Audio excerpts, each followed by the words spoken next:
Hey everyone, and welcome to a Pixels Mini. I thought I wouldn't do a show this week. It's relatively quiet during the summer, usually in the gaming industry. But a couple of things happened that I figured I would record a quick solo episode before I'm off on vacation.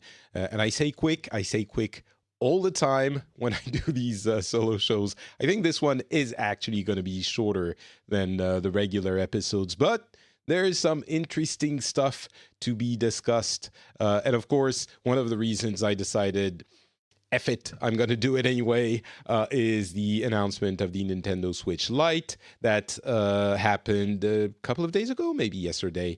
And there are a few other tidbits I wanted to discuss.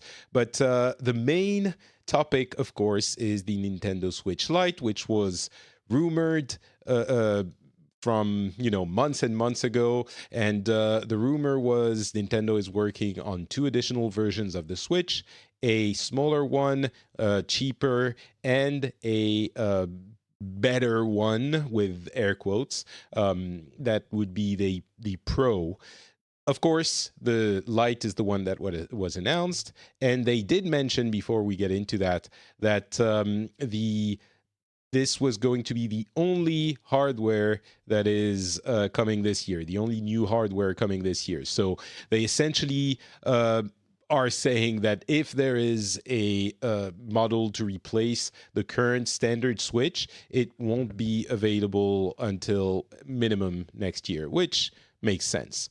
So what is the Switch Lite? I guess most of you have already heard. I'll go over the characteristics relatively quickly. It's, as the name suggests, a smaller, lighter version of the Nintendo Switch. And it is, to summarize, targeted at mobile gaming only.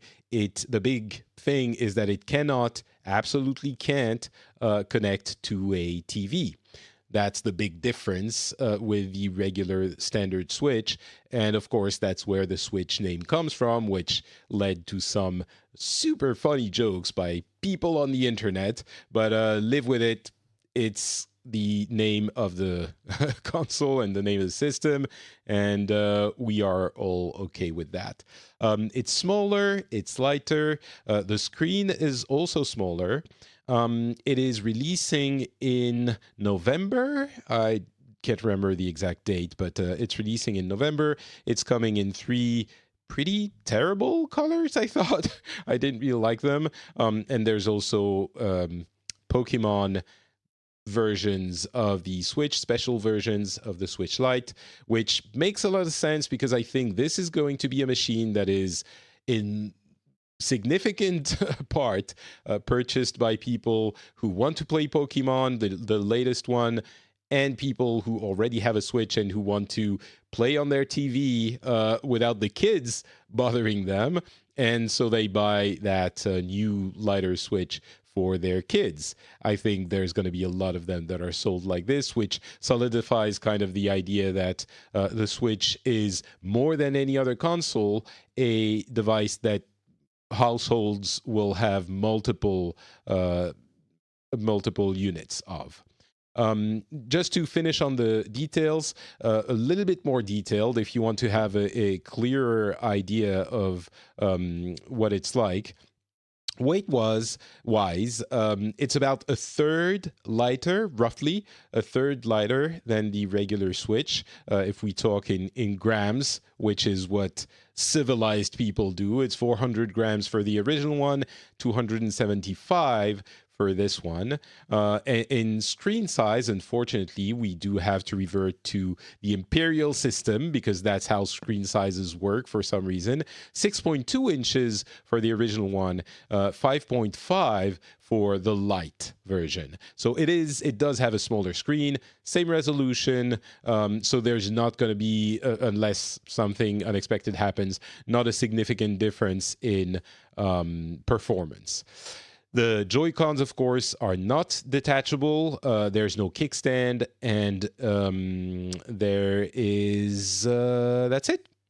There's, of course, no dock connector availability. The pad is a D-pad, the directional pad, better than the one on the Switch because, of course, you don't need to have the possibility of detaching it and using it as a full controller where the D-pad or the pad becomes the buttons. And there's no rumble. You can still connect additional controllers to the Switch Lite. So if you want to use the rumble or the IR tracker, things like that, it is possible. I don't think that's going to be a lot of people are going to get a lot of use out of it. And to get an idea of how wide it is, it's roughly about the size of the original Switch main unit plus one Joy-Con. So it's one Joy-Con shorter than the original Switch. And that can give you an idea. It is smaller. It's still not a small console. Now, there are two things which I think are interesting. Everything I've said until now was pretty obvious stuff, things that everyone has been talking about, and even more things that everyone expected. The two things that I think are really interesting are the fact that Nintendo is solidifying a move that they had made with the original Switch, which is they are merging their markets for home console and portable console. Now, that is pretty obvious because the Switch is portable and a home console, but now they kind of have the two versions that are one you can play on your TV and one you can only play moving around, which is a clear, not even indication, a clear manifestation of the fact that they have made those two markets and those two ecosystem one. And that's important for a number of things. The main one is that they are able to pull together their resources for development and they're putting those together and they're able to create one set of games that will feed both of their traditional markets. So in the past, if you had, the Wii or the Wii U and the DS or 3DS, if you wanted a Pokemon game, you needed to develop two Pokemon games. And I don't think that would necessarily mean you would sell twice as many. You would sell more than if you only made one, but it is. I don't think the development cost to sales increase would be proportionate. I might be wrong there, but what's certain is that now when they develop one game, they are feeding both the portable Switch Lite, quote unquote, market and the home connected version. And that means they can make games that are their attention is not divided, I guess, is what I'm trying to get at. Whether or not that's a good or a bad thing, I think most people would agree it's mostly good. There are some drawbacks, I suppose. Their combined market share or the combined revenue from those is probably going to be smaller for Nintendo than when they had, it depends on which console, but when they had a home and portable console, even though it's difficult to compare because some of their home consoles were duds and some of them were immensely successful, and same with the portable market, although mostly successful in that area. It was more or less successful depending on the device, but it was usually successful. So that's interesting because it confirms, again, it's not like this is news, but it confirms that trend that Nintendo was going into, which is we're going to have one ecosystem now, and it's going to be what we dedicate ourselves to. So really interesting move. I think it's gonna you don't have to be Nostradamus to predict that it's gonna sell really well. It's going to, as I mentioned earlier, be a super popular console to buy with Pokemon. It's going to be a console that you buy for the little ones. I can't remember if I mentioned the price, but it's $100 euros or dollars cheaper than the original Switch, around $200. You can already imagine there are going to be some promotions at some point. I don't think this year, but next year, a year from now, it's probably going to be $150, I suppose. And if you include, promotions or added software with the console bundles, that's what they're called. And that is going to be a complete steal. Now, which one should you get if you don't already have one? Personally, I'm guessing I'm talking to people who have who are avid gamers who would be interested in playing on their TVs. I would still recommend the full Switch, but unless you specifically know that you want the portable one only, I'm guessing that the full Switch is probably the way to go. I think the portable one is for younger audiences or people who really like someone who doesn't even have a TV, who only has a computer and watches all of their stuff on computers. Maybe that's someone who would consider it, but I still think the full Switch is a better option for most people, or at least for most core gamers. But it's a great way of dividing the market. And the fact that the original Switch can be connected to the TV kind of enables them to segment their market very cleverly. I'm guessing it wouldn't have cost a huge amount of money to, enable the Switch Lite to have the internals to connect to the TV.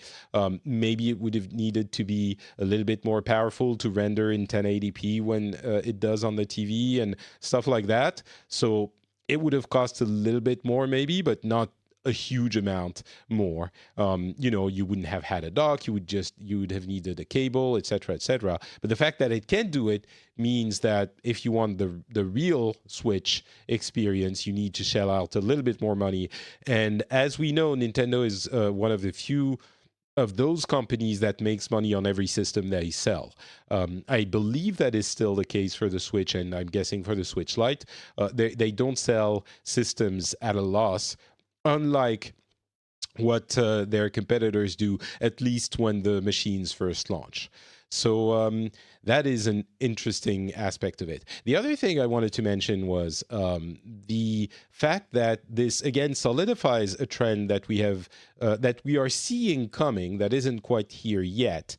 The fact that the trend of playing the same games on large screens and small screens. And that is definitely going to be the case with streaming. It might not happen, as I've mentioned a few times in the past, it might not happen, and not for everyone in the next year or two, but within a few years, it's probably going to be an option.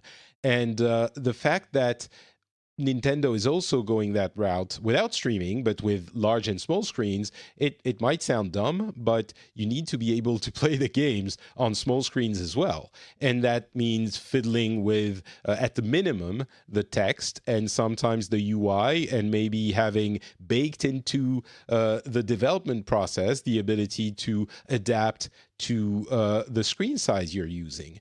And that is obviously not the case at the moment because most people use relatively large screens. There might be some fiddling with the text size, but in the next few years, I think developers and I'm guessing middleware are going to integrate the ability to adapt to those screen sizes.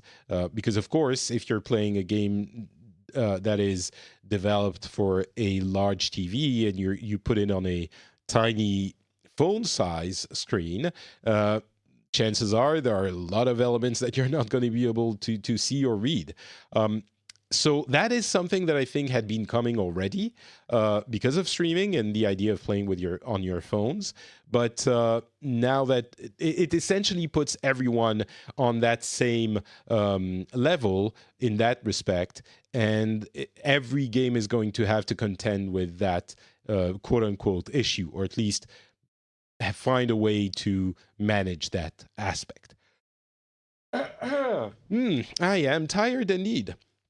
So yeah, that's my takeaway from the Nintendo Switch Lite announcement. It's a really exciting development for the Switch.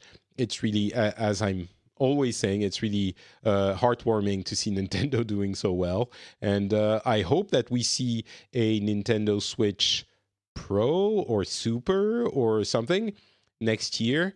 I don't even know why I would want one. Maybe so my games run better, but and oh, there's one other thing. Some games, of course, are not going to be playable on the Switch Lite because they are only playable on a TV.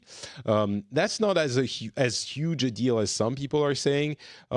It was already the case. Some games were playable portable only, and some games were playable TV only.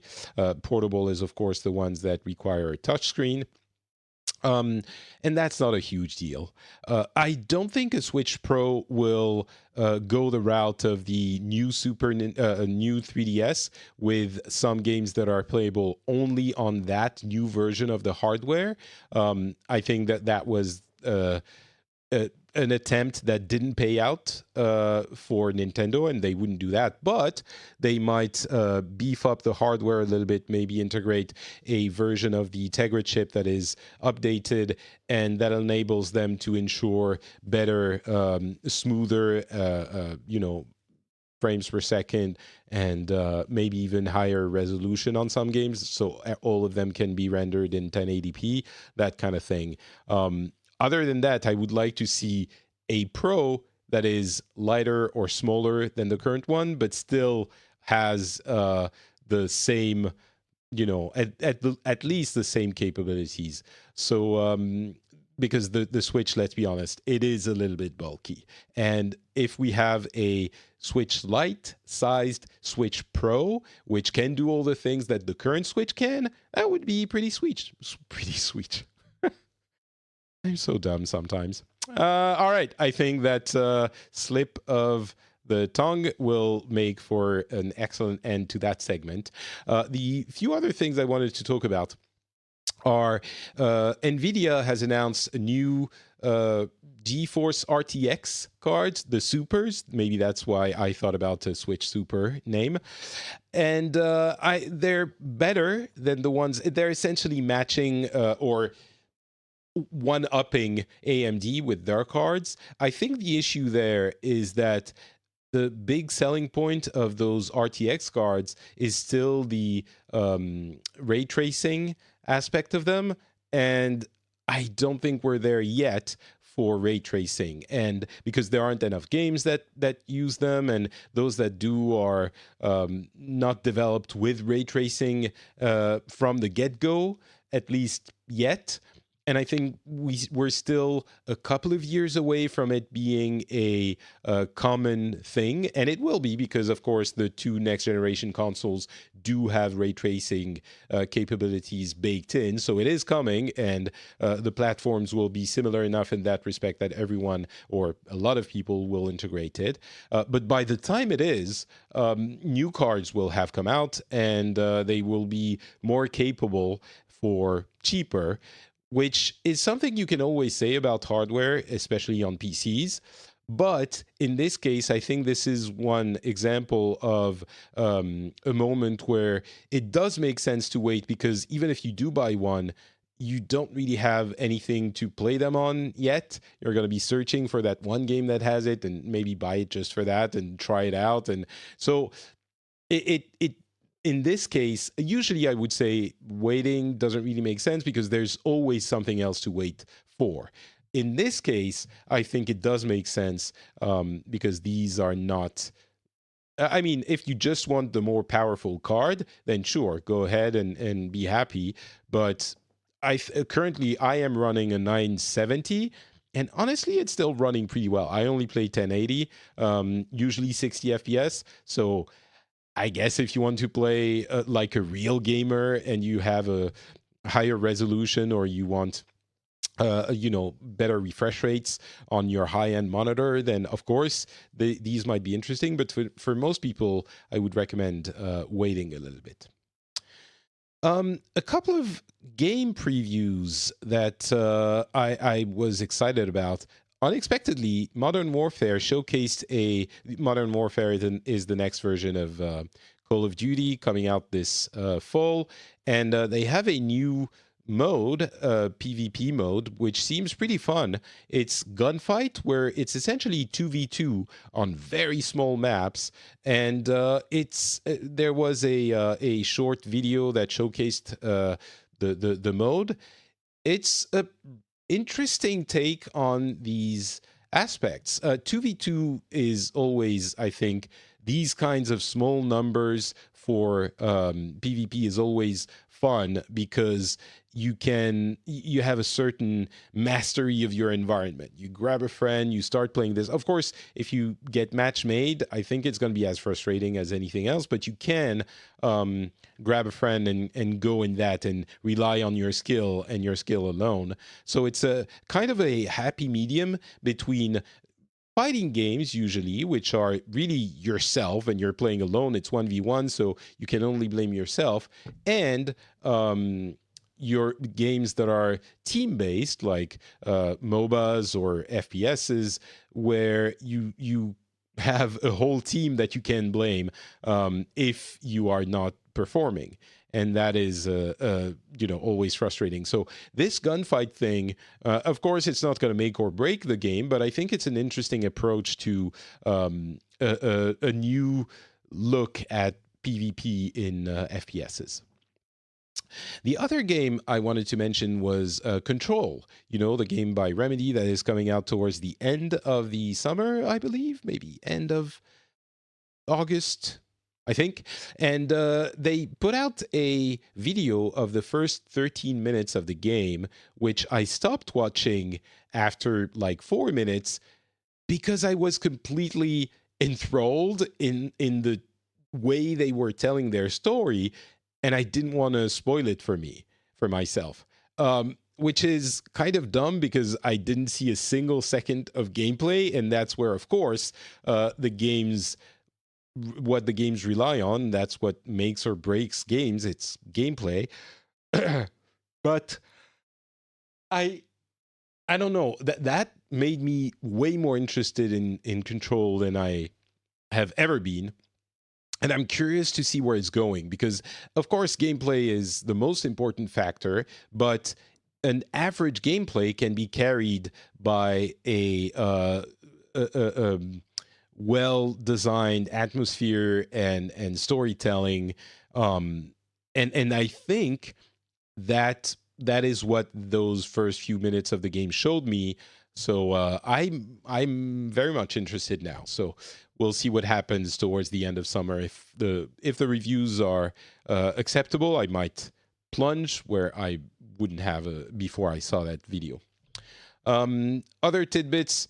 The CD Projekt Red has kind of hinted, or it was hinted that they had other projects based on Cyberpunk, and that was not, they wouldn't confirm or deny what was hinted at or understood as them having other projects based on that IP. Of course, Cyberpunk 2077 is coming out next year, and everyone's super excited about it. It could make sense that they would have other games based on that IP.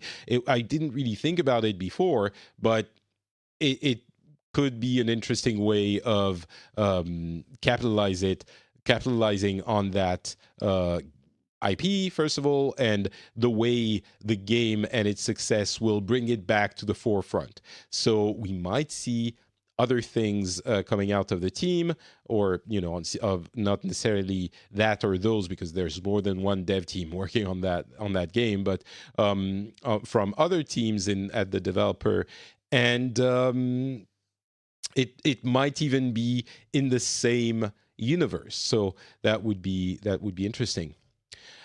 Games as a service that seem to never die, at the forefront of them is Warframe.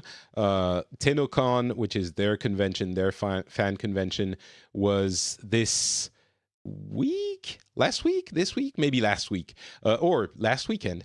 And it was really interesting. They're doing some interesting things with that game, with the Empyrean update in particular, where they're adding essentially a crewed ship that you can play things in together with your team or friends, and you can get out of the ship and go into on planets and go back in the ship and do stuff, support your team that is on the planet from the ship with cannons and ballistics and stuff like that. It looks really interesting. They are also revamping the new player experience, which is necessary. I think that game has content, like 5 or 6 years of content, and it needs to be a little bit more friendly. I played it for a couple dozen hours, and I still felt like I didn't really understand what was happening. But it's a really interesting, well-made game still, and I always it's one of those games that I want to play more of and dive back into with every one of those updates. I think I'll wait until the fall and see what they do with their revamped first player, new player experience, and maybe give it another try. At the same time, I'm back into Destiny with the latest season from the annual pass, which I bought last season after a little bit of hesitation, and I am so in love with that game. I realized I have been playing Destiny since it came out 2014, more or less actively, but there are very few games that have kept me for that long. Off the top of my head, it's of course World of Warcraft, and maybe, if those can be considered one game, the Street Fighter and fighting game series. But even then, I don't think I played them at least like once a quarter. I'm talking about the fighting games, once a quarter for 5 years, or maybe I did. I guess Street Fighter 2 came out in 92, and I remember still playing fighting games when I was in Japan in 2002 and beyond that. So it was a long time. But yeah, Destiny has become part of the tapestry of my life, I guess, and still incredible. I feel like I would want to talk about this game more, and maybe for the expansion, I will dive into it and do another Destiny special at some point, because I really have an emotional attachment to that game, like I have with very few others, and the way they have worked on it and improved it, and then bungled it and then improved it again, is kind of endearing, and I can't wait to see what they do with the way they've been going this year, because I don't think I've mentioned this quite in that way, but the way the annual pass works with Destiny 2 is that you pay for, $30-$40, I can't remember, for the annual pass, and they don't give you like expansions with story and then missions and then something that happens at the end. They focus on the end game of what would be an expansion. And famously, the expansions for Destiny 2, small expansions that they do multiple times a year, they weren't good. This annual pass thing is super good because they focus on that kind of new activity that they deliver for that season, and everything they do for that content update is centered on that activity. And the last season, it was a new Gambit mode with an added activity. This season, it's the Menagerie, which is... Gambit mode is a PvEVP element to the game. This season is the Menagerie, which is essentially Raid Lite. It's a match-made version of easy mechanics for a raid, which are really fun. There are other elements I won't bore you with, but really compelling stuff, and it gives you so much to do, which is, I always say, the only thing you do in Destiny is shoot aliens in the face, and that's still true. So it's not like Destiny has transformed into something different, but they're embracing that aspect of it and giving you so many reasons and so much fun for that aspect of the game, which is the only one that matters, and giving you pursuits and quests to get special guns that all seem like you want them. And it's just a brilliant way of thinking about games as a service and serving the core of your community, which they can enjoy very, very much. So, yeah, I could talk about Destiny for a long time. I won't, but I'm very much into it. And I suspect that during my vacation, I'm going to play a lot of it. Although I'm also going to try other stuff, like maybe I'm going to play Marvel Ultimate Alliance 3. It's possible. Not going to have a lot to do, hopefully. So we'll see what happens there. Finally, what was the final thing? Shadow of Mordor, Shadow of War is coming to the Xbox Game Pass in July. You should play that game. It is amazing. I love it. I've said it on this show before, but you might have a negative image of it because of what happened when it's launched. It is a game definitely worth playing if you like those Arkham style arcade, easy to get into, fun open world type games. Shadow of War in the universe of Middle Earth with actual connections to the Lord of the Rings books, but well done enough that it stays separate. It's just a great game. So Shadow of War, if you have Xbox Game Pass, as I'm sure many of you do now that it transformed into the Ultimate, give it a try if you haven't. Stranger Things is in Fortnite, showing once again that Fortnite is a vehicle for advertising stronger than many others. And there are two things that I wanted to mention in related media. Cuphead is getting an animated series on Netflix. It's kind of an obvious transition, but at the same time, I wonder what it's going to be like as an animated series, because is it going to be fun? Is it going to be for adults? Is it going to be, I don't know. It's probably going to be for adults, but I don't know if I want to actually watch an animated series in the style of Cuphead. I don't know. They would need to do something kind of special for it to attract my attention, but we'll see. And more importantly, there's a new Mortal Kombat movie, which that is super exciting. Of course, Mortal Kombat, the movie, was really bad, but really good because it was so bad. And they're releasing, or they're in the process of making a new Mortal Kombat movie, which is, again, super exciting. I can't wait to see what they do, because nowadays I think they have enough understanding of what the game is and how it could translate to the big screen. I wonder if they will make it as grisly as the games have become. I'm very curious about this, but very excited as well. And that's going to be it for this episode of Pixels. Thank you so much for listening. You will not hear from me for a few weeks. We will be back with Gamescom, which will be very exciting, I'm sure. And until then, you can follow me on social media. Twitter is not Patrick. Facebook is not Patrick. Instagram. Go follow me on Instagram. You might see some pretty cool pictures. I'm not Patrick on there as well. I hope you have a wonderful vacation if you're on vacation, a wonderful summer or winter, depending on where you live. And I will talk to you in a few weeks. Bye.